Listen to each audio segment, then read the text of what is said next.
morning. How are you, beautiful human beings? What's going on, everybody? Everybody feeling good today? Feeling all right? We're feeling ready to rock and roll. Learn about healthy living with amputation, how to be mobile, strong at any age. I want to talk first a little bit. Who is this guy that is in front of me?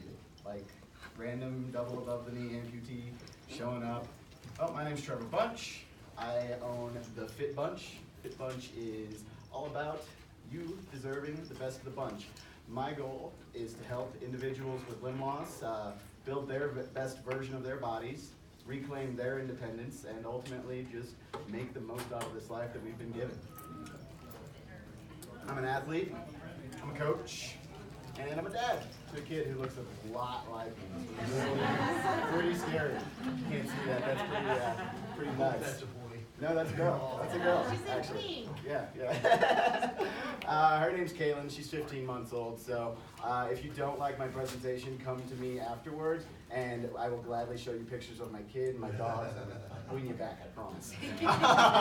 So I've been a fitness and nutrition coach for going on 8 years now, and originally it's funny because I started off and I wanted to become a personal trainer to get out of working in retail. I was working a horrible job at a place that competes with another place called Lowe's, a big orange box. Now I actually work with another orange organization, and I like that a heck of a lot more.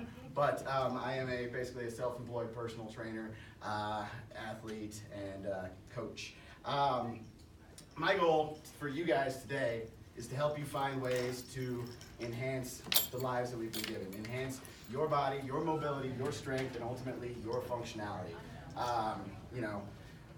Want to be able to help you foster your own independence and self-efficacy in life. Living with limb loss is a challenge. We're playing life on hard mode here, and that is undoubtedly the case. But becoming reliant on other individuals, outside stuff, that kind of stinks. And I want to be able to help you foster your own variety of independence, whatever that might mean to you.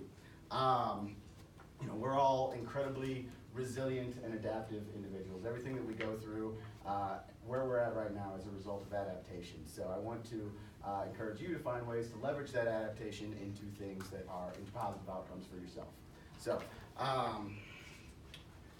first off, let's clear up some terms. What does healthy even mean? What does that mean to you? What about you? So Yeah.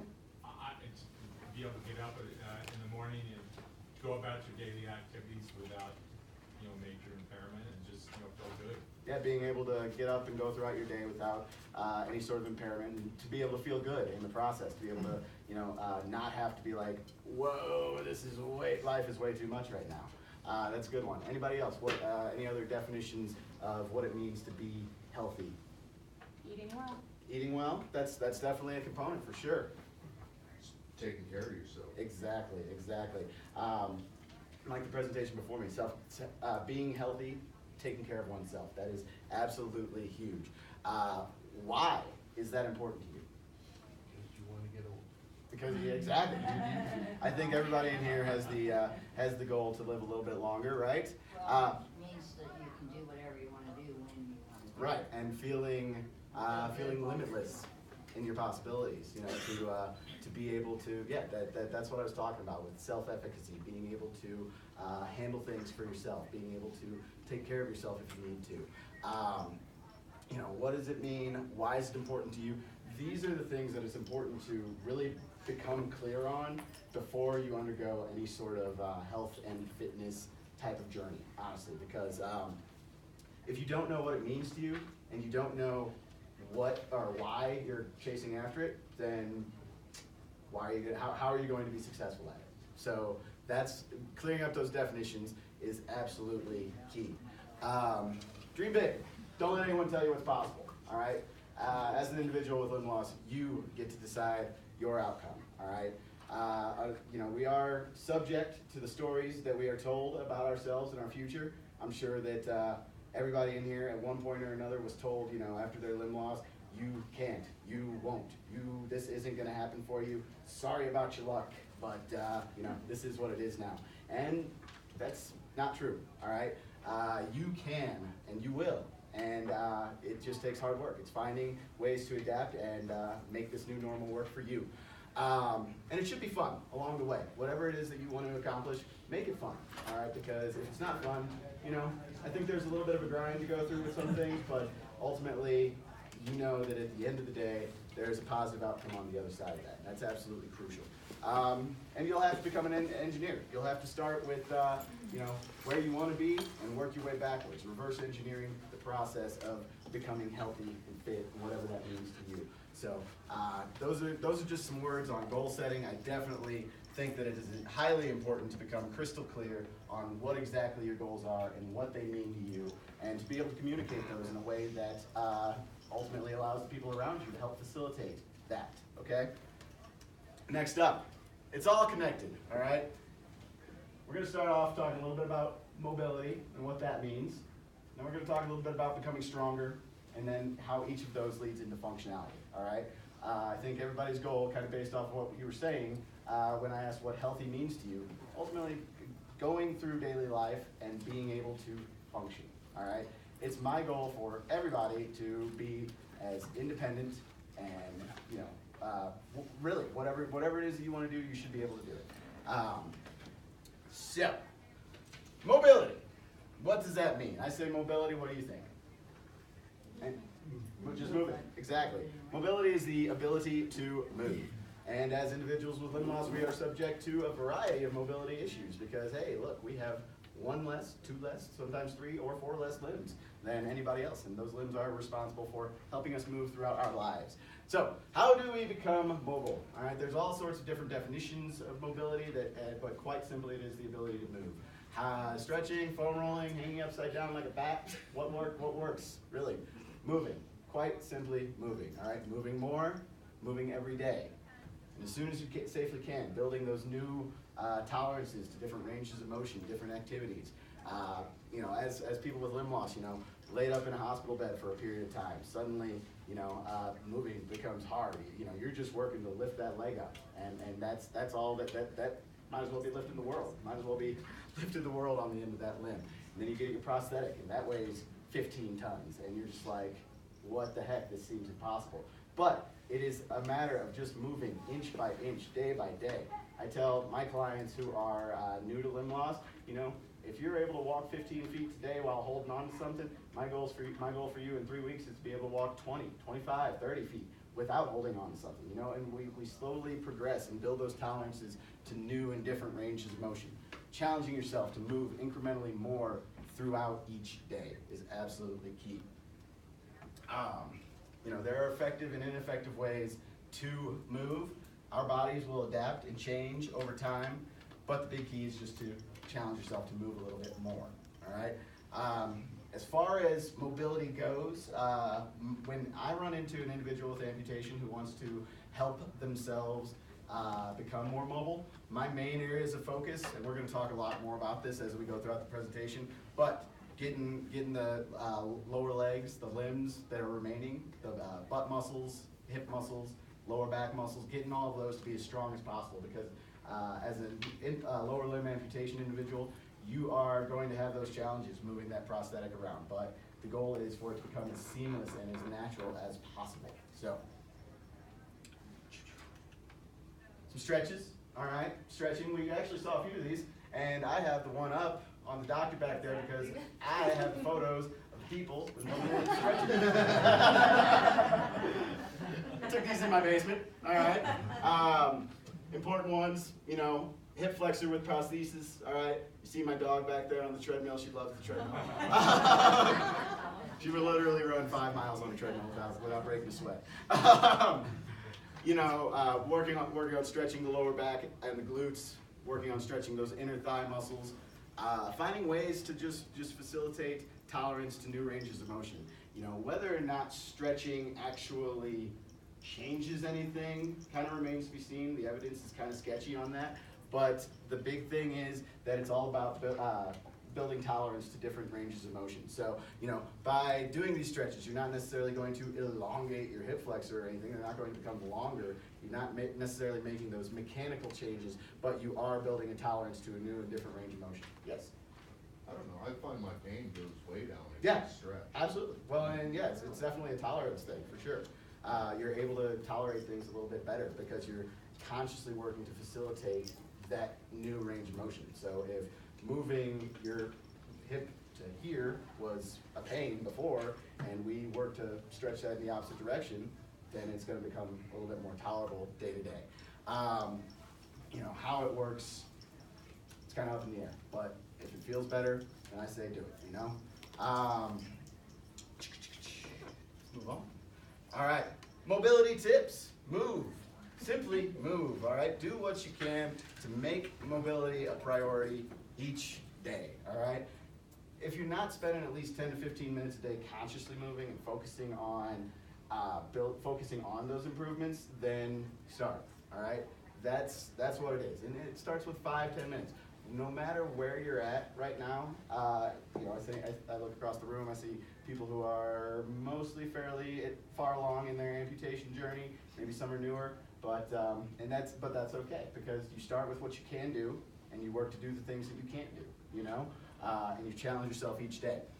Spread it all out throughout the day. If you want to stretch in the mornings, go for that. That feels good. Get a little conscious sweat session going in the afternoon. Work your way through that, and then, you know, round it all up in the evening with another 5 to 10 minute stretch, something like that. Just do what feels good and do what challenges you, you know. But that's the big thing, is to challenge yourself each and every day.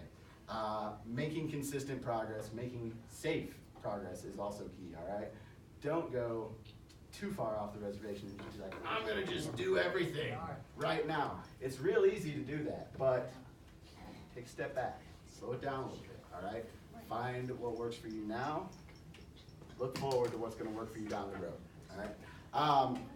It's my goal for any one of my clients with limb loss or limb difference to be able to be prepared for any sort of situation in life.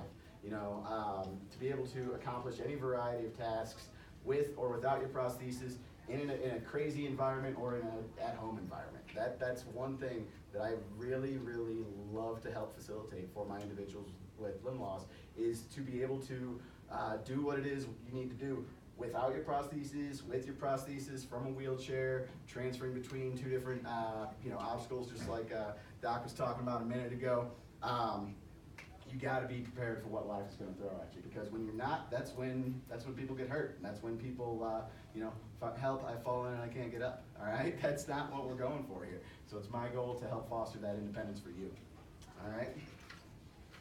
Strengthening. All right, now we're going to move on. Strength. How does that play in for individuals with lower limb loss? All right.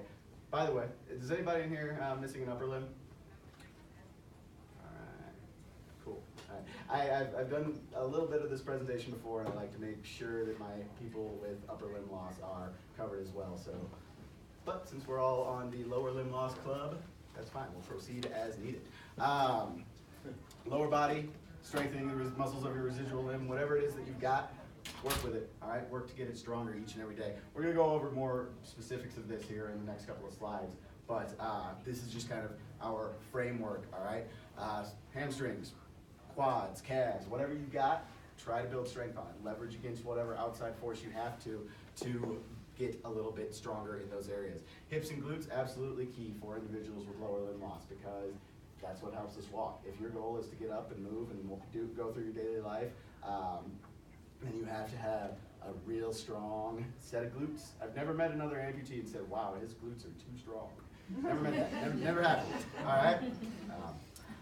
But glutes, hip flexors, inner and outer thighs, all right? Building a strong core, which is really literally everything from your back to the butt muscles, all right? Everything here needs to be ridiculously strong to help keep us upright, all right? Facilitate that natural gait that we're all looking for. And then abs, those are for functionality, all right? Kind of like the test that you all did, where holding the arms out at length, trying to not rotate one way or the other, go up and down. That's what the abs are in control of, and building those core muscles is absolutely key for that. Lower back's got to be strong to be able to help propel us along. We tend to adapt to walking with our lower backs a little bit more than the individuals who are biologically intact in the lower limb department. And as unfortunate as that may be, tends to lead to some lower back pain at times. And that's why we do the stretching, because it feels better. And ultimately, though, we need to be strong in those areas as well. So anything else that you wanted to cover, you got to just have train according to your goals and have a little bit of fun with it. Let's go on here. 3 most important exercises, I'd say, for any individual with lower limb loss: glute bridges, hip hinges, and planks. All right. Each one of those is very, very, very key for building strength in the booty, the low back, and the core. All right. Going to show a couple of different progressions here of the different movements. All right. Once again, upper hand with the individuals with limb loss working out here. If I had to break everything down, these are the meat and potatoes of your lower limb strengthening exercises. All right. Keeping those muscles of the residual limb and lower back are absolutely crucial. So these are a couple different progressions of the glute bridge. All right, very key for building up that lower back and hip and glute strength. All right, hip hinges. All right, finding ways to hinge at the hips. What does this look like? Bending over and picking something up off the ground. All right, you need to be able to do that in daily life. If you're not capable of it, then you find where you're at right now and work your way to progress towards that. All right, so here I just used a piece of PVC pipe at my gym. All right, and hopefully my physical therapist in the room will say my hip hinge looks okay, and hopefully they will say that my lovely client Denise, her hip hinge also looks okay. But keys here are to be able to balance on your legs, trust your prostheses if that's what you're using, and to be able to ultimately, the whole thing fell apart, what the heck? Bend over, pick something up off the floor. Now I gotta put this back together, but it's all right. Your own brute strength. Right, yeah, just throw it on the ground. All right, there we go. Back in business, planks. All right, planks are an excellent exercise. All right, they are the starting point, the fundamental starting point for core exercise. All right, they train you to engage the muscles of the midsection. They train you to take the muscles of the lower back out of the equation. When properly executed, they are a great starting point for building up the core muscles. All right, so top one, we've got me hitting the plank. Elbow plank, pretty traditional movement. Everybody in here has probably done one at some point or another. Great way to start that off is just to hold it 15, 20 seconds. Great way to challenge yourself a little bit further is to put yourself on a stability ball. All right, there's a little bit in between there, but that's ultimately these 3 different photos go to show you different ways to transfer between the being on the floor and working your way up to your hands. What are we learning? How to get up off the floor. All right, you fall, it's inevitable. All right, you're gonna find ways to get yourself up onto your hands and then walk yourself back up to a standing position. All right, absolutely crucial to functionality here. All right, high plank, obviously working into a push-up position there. All right. Well, so if you're not able to do it now, though, that's where you start, and that's where you work on, building that tolerance and exposing yourself to new challenges. So start on your elbows, spend 15, 20 seconds, however long you can there. All right, work your way up to your hands if you can. All right, hold yourself there, take a break, repeat. Work to progress yourself through your workouts. If it's 15 seconds now, it should be 20 seconds next week. If it's 20 seconds next week, it needs to be 25, 30, so on and so forth. Finding ways to progress and challenge yourself is absolutely key. And so I actually, funny story, is I did kind of call an audible here on exactly what I wanted to include in my presentation.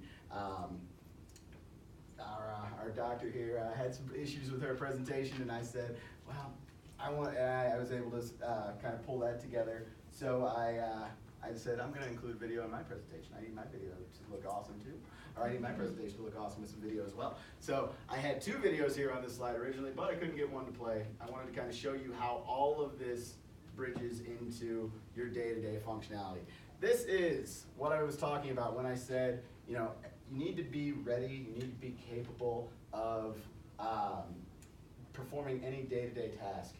In your prosthetics, out of your prosthetics, working around the house is absolutely crucial. Let's see if I have to click here. Boom. Time-lapse video of me cleaning my kitchen, putting the dishes away, all right? This might be a really crazy challenge for anyone right now, but putting all of this together allows you to increase your day-to-day function, all right? You get to watch a really sick jump off the counter here in 3, 2, 1. Oh, yep. Funny story, when I was younger, I scared the crap out of my parents doing that. They were told that my shoulder blades would just shoot out of the middle of my back at some point. Climbed up onto the fridge, jumped off the fridge, jumped off the counter. Yeah, absolutely. I was a mess, but I've adapted. Are you suggesting everybody tries that? No, hopefully no. Do not necessarily try that at home. But You need a wife. I have one. Oh, you have one? She told me to do that. She told me to do that. But that's what all of this ties into, is being able to function in your day-to-day life, all right? My goal is to bridge the gap between physical therapy, occupational therapy, and real life, all right? Real life doesn't happen between the parallel bars, all right? The things that you learn in therapy are great, but only if you carry them over in a way that carries over into your real life, all right? If you're not doing the things daily that you learn in therapy or took from physical therapy in your daily life, then you're not gonna necessarily get any better.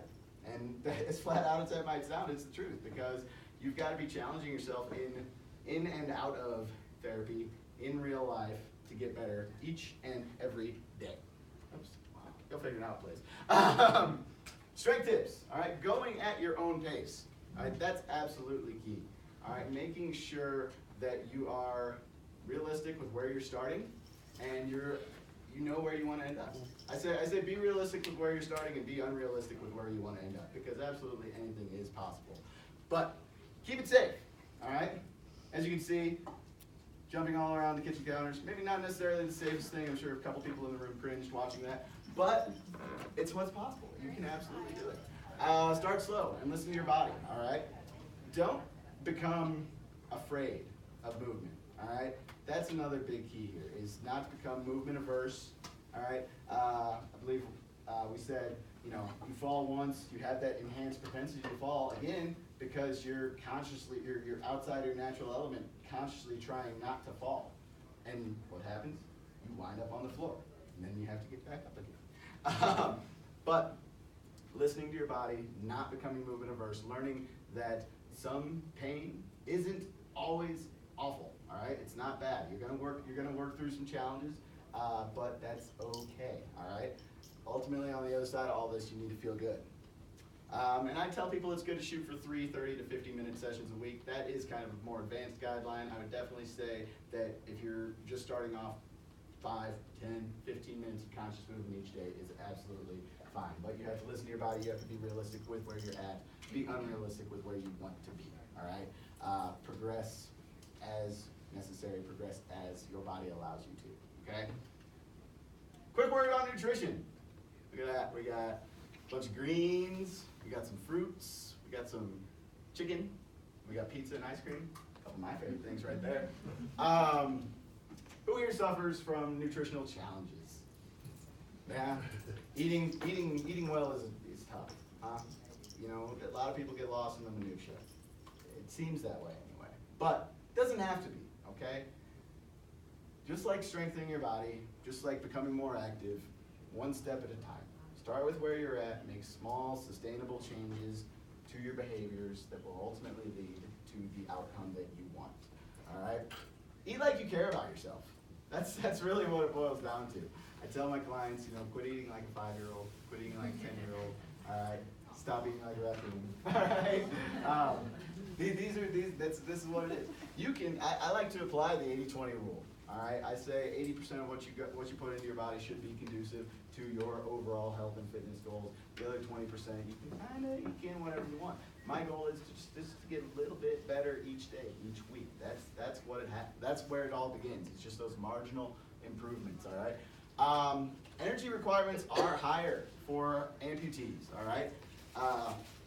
You may have heard that individuals with limb loss burn anymore between 30 all the way up to 300% of the energy compared to a able-bodied individual of the same size, all right?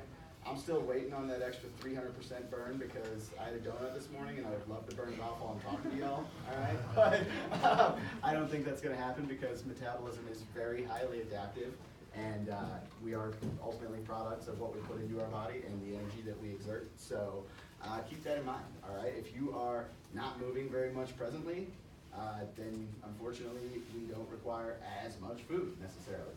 In those initial phases of amputation where you're first working to get a little bit more active and and movement is actually a challenge to start, that's when you need to be eating a little bit more, all right, because you're going to be burning a lot more because your walk isn't as efficient. But as you develop and as you progress in your movements, you're not going to necessarily need as much because your movement will become more efficient, your metabolism will subsequently adapt.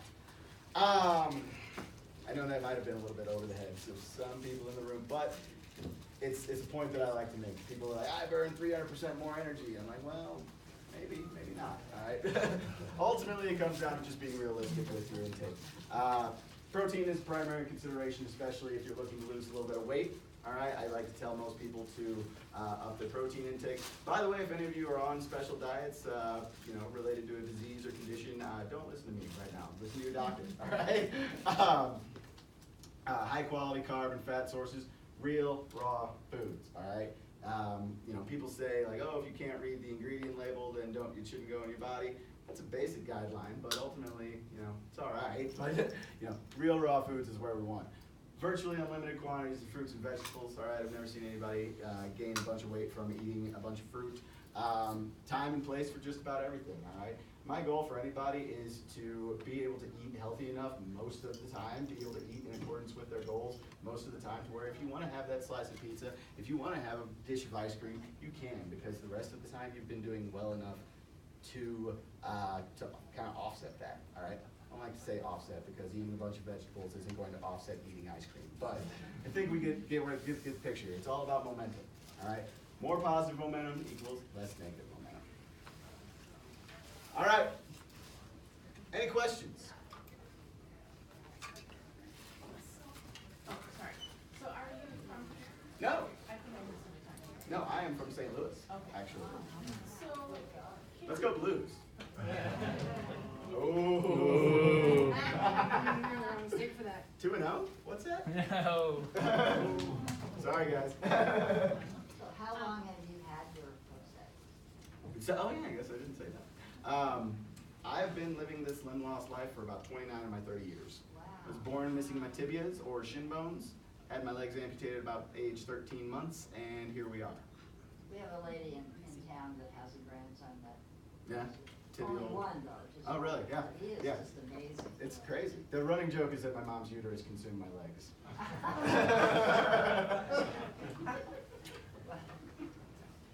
So my question was, do you have any good advice for people who are looking for a trainer? Like, if, that I just worry about, it took me a long time to find a trainer who could deal with someone of size, okay, who I felt comfortable with talking to about everything, who could adapt things for the issues that I have. And I don't know if there's any special certification trainers that help with that, or is it just a matter of kind of going on this big hunt and this endless sea of, there's a lot of trainers around, and I just want people to be able to go to someone who knows how to adapt, maybe can be a little creative with people to make sure they don't hurt themselves.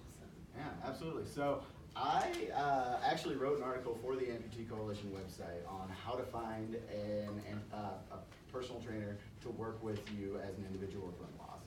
A couple quick highlights of that article are that personal trainers are lovely, lovely people who love to help and always have the best of intentions. I know because I am one, but we tend to get a little too excited about the prospect of helping somebody who may be dealing with a special level of challenge. There are not really any certifications directly related to helping individuals with amputation. That's one of my goals for my career, is to be able to help develop such a thing. There are a couple of adaptive certifications through CrossFit, and I think the National Strength and Conditioning Association has like an adaptive population certification. So if you are looking for a trainer, those might be something to look out for, but they are kind of still fringe items, even though adaptive activities or adaptive certifications, adaptive sports are still kind of fringe. The main piece of advice that I would give to anybody who has limb loss and is looking for a trainer, other than to work with me, is to find somebody who you can tell truly understands what you're going through, all right? Ask the hard questions related to their experience and related to what they know about the human body, all right? I tell people, you would not ask, you wouldn't want an orthopedic surgeon who couldn't answer your questions, would you? Who hadn't done this before. I think there's a new commercial out where it says just okay is not okay. Have you seen those? That's exactly it. So I would tell anybody working with limb loss or living with limb loss who's looking for a personal trainer just to be able to ask the hard questions related to their amputation, see if they've worked with anybody like that before, and to make sure that they're ultimately comfortable with it. It's real easy when somebody's incredibly friendly and charismatic and wants to help you, but at the end of the day, if they don't have the ability and the wherewithal and the knowledge base to do so, then you don't need to be working with them. I was just gonna say, Yeah. for me, I had to figure out my own adaptions. Yeah. I would have to say, hold on, wait a second, let me figure this out for a second. Yeah. Whatever the movement was. Yeah. And I mean, I still do that. Absolutely. Just, hold on, I gotta figure this Right. out. Yeah, and I think that that's one reason I love the gym, is because it's a great place for experimentation. All right, everything that you learn in a clinical setting is kind of like predetermined. Like, here's where we're at. This is what we're going to do. This is what we're going to practice. All right. Now, how does that carry over into real life? I love to use the gym as a place for experimentation for those. It's important to remember too, and this might be another kind of advanced concept, but movement patterns remain the same. Squat is a squat. A hip hinge is a hip hinge. A push is a push. A pull is a pull. What changes with limb loss is the leverage. All right. So as a person who's missing both of their legs above the knee, I'm going to leverage my muscles and my body just a little bit differently than somebody who's missing one leg below the knee. As an upper limb amputee is going to leverage and incorporate some different muscles compared to somebody who's just missing at the elbow or above the elbow. Those things are going to change. The movement pattern itself doesn't change, the leverage does. What else? I was just gonna say that, and I try and get in the habit of being, as a lower body amputee or upper body strength, I keep sets of dumbbells by the couch, so when I'm watching TV, I will just sit there and do arm exercise. So it's a great way to, if you don't wanna go to the gym, just while you watch TV, just sit there and work your upper muscles and get some of that upper body strength. And that's huge for somebody without limb loss too, is making it kind of convenient and putting it right there. So I encourage anybody with limb loss to grab a few pieces of equipment for your home. Grab some dumbbells, a stability ball, a medicine ball, something like that, and just do what you can with what you've got. Because something about going to the gym, it tends to be the hardest part for a lot of people, with or without limb loss. So, I saw a couple others, yeah? Yeah, I just, when you're an amputee, and I'm a very old amputee, and how when you train people, your weak side is always your amputated leg. Mm-hmm. And so when you're trying to do anything new, your one side always carries you. I mean, that's a given. And to try to get that other side up to speed to the other, I mean, you're never gonna get there. and I don't know, what do you tell people? I mean, like, I'll go to the gym and I'll do double on one side, trying to keep up with the other. I'm never gonna get there, but I don't know, what do you tell people, I don't know, encouraging to try to keep up with the good side?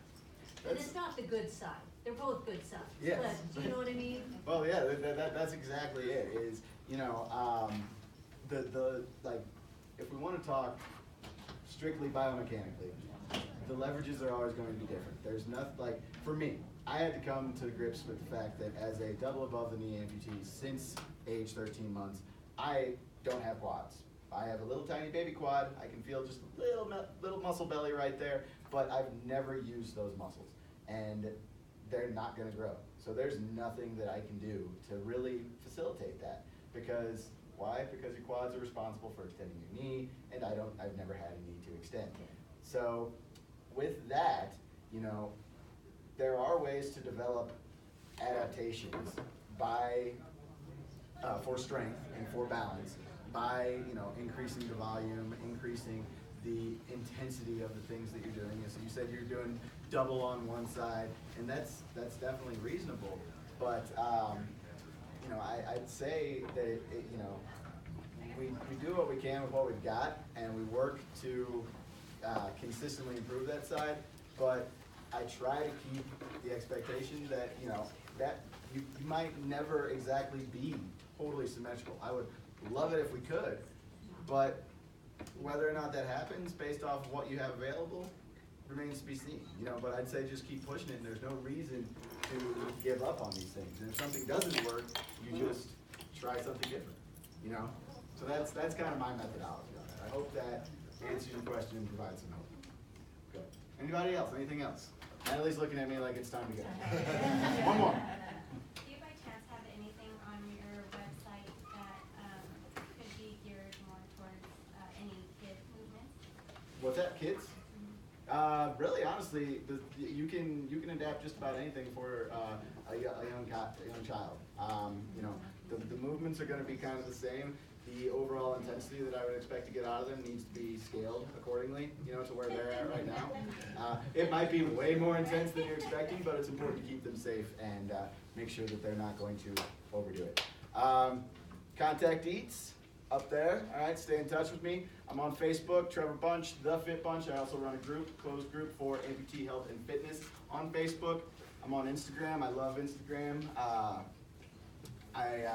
Trev913 or Fit Bunch. I have a YouTube channel with all my videos up there. My website, fitbunch.net, is a little bit outdated, but there's still some good stuff on there. And worst comes to worst, you can always send me an email. All right?